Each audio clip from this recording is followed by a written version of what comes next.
Hey, what up? I'm Josh Martinez of Z100, New York's #1 hit music station, with my guest, Chelsea Green. What's going on, girl?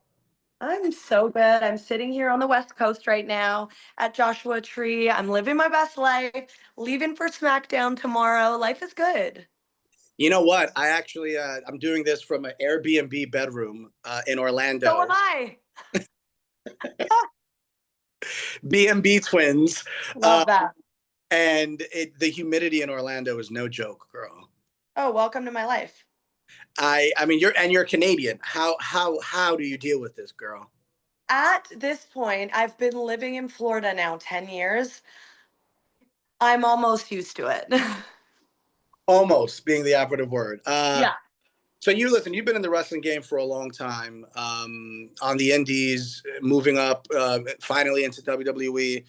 What's it like performing in New York City specifically, though? Oh, I don't think there's anything better than being in New York City, getting a good coffee, a good meal, being around New Yorkers. My husband's a New Yorker, born and raised Long Island boy. So, I mean, for me, it's like a second home, right? Like, I always really enjoy it. And then, of course, I'm such a foodie. I love a good dinner spot, and New York has endless amounts of cocktail and dinner spots. So, what's not to love? So when it comes to, like I said before, you've been kind of working your way up. Did you ever have a "I belong here" moment? Because I'm sure kind of feeling like you don't belong has crossed your mind here and there. But did you have that one moment where you're like, this is where I belong. I'm here now." I definitely fell into a very comfortable rhythm within WWE when I came back. When I was released, I had a little bit of a chip on my shoulder and I had something to prove. And when I came back, I just felt like I settled into this space where WWE trusted me with my character work, with my promo work, with my in-ring skills, with putting me with people who I needed to elevate, with putting a title on me, like all of those things. So I've really felt so comfortable for the last few years. I mean, there's always going to be just a little smidge of self-doubt, but like I try not to let that kind of take over.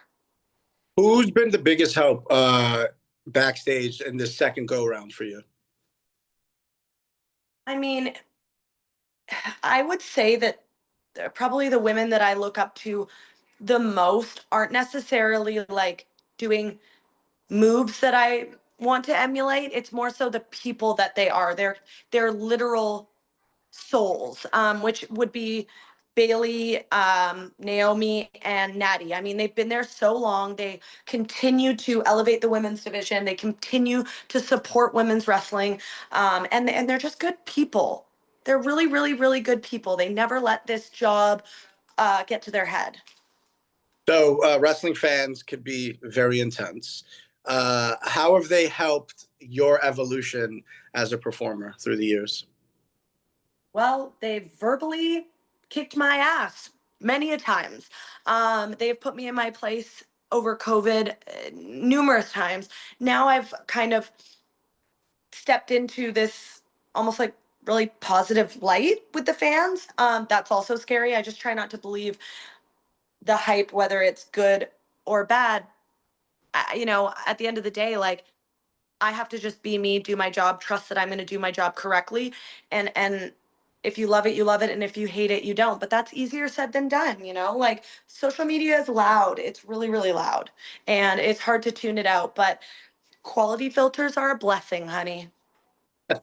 Mute the mute button on now. You can do it on Instagram as well. That's right. So Twitter and Instagram, you can mute them. You mentioned just being yourself, just being you. Is there a person in the WWE locker room right now that you would say is most like you that we would never suspect? No, I think you would totally suspect it. I mean, Maxine, Tiffany, I I I think that doesn't surprise anyone. You know what I mean? Like because the thing is like the people that are most like us are then the people that we travel with, which you see on social media. You see me take photos with Maxine. You see me like traveling with her and posting outside of work with her. So no surprise there. So I had Tiffany Stratton about an hour and a half ago on Zoom as well, and She's I great. and I asked her. She's a pop girly. You seem to be a pop girl as well. If you could have any pop song as your entrance music, Let me guess. She said Sabrina Carpenter or Meg the Stallion. no. She said Britney Spears or maybe a Lady Gaga song.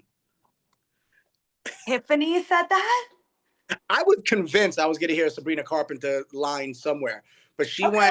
uh, she went Britney, a piece of me, which surprised me because I was like, I totally forgot about that song, and then Yeah. maybe a Lady Gaga track as well. I'd have to think about it, but she specifically mentioned Britney and Gaga.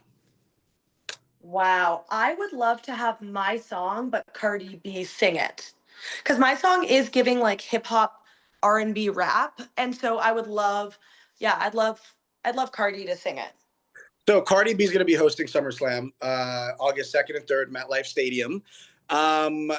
It sounds like you could be a fan of hers, or it could also sound like, you know what, you just don't have time for her in your world because she's coming into your world.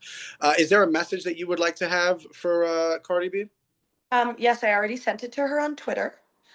I know she's a fangirl of me. She absolutely loves me. So maybe she should hop on over and we should tag team. I don't know. I feel like maybe Chelsea Green, Chelsea G, and Cardi B versus, I mean, really anyone, but I definitely want to go for the champs, the tag champs. That would make the most sense. You have been a tag team champ in the past.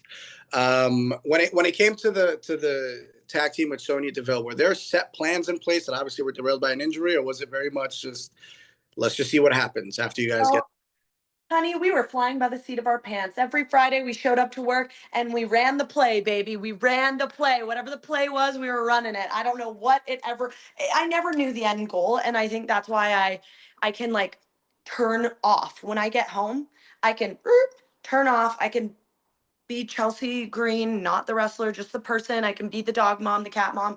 Um because I have no idea what next week holds. So that it sounds like you have an open mind. Obviously, mental health has been at the forefront of pop culture, sports as well. How do you kind of when you hear those negative criticisms, tweets, Instagram, whatever, they're always going to populate on your timeline, Yeah. unfortunately. But how does that open mind help you harness kind of your mental health to keep it in a very balanced, positive space? I think there's a few things. One, the negativity is so much louder than the positivity. And once you remind yourself that, like, there's only 5 people being mean to you today on Twitter. There's 500 people that love you, but they aren't speaking up right now and they don't have to. That's not their place to. And then also, I just think like we have a choice to be on social media. If it is not doing you anything good, if it's not providing anything positive in your life, log off. You do not need to be on social media. You do not need to read things about yourself that you don't want to read. You don't need to allow those people into your life, and it's not real life. It's not real life. What they're saying is not real life. If you go to the grocery store, nobody is shouting the shit that they're shouting at you on Twitter.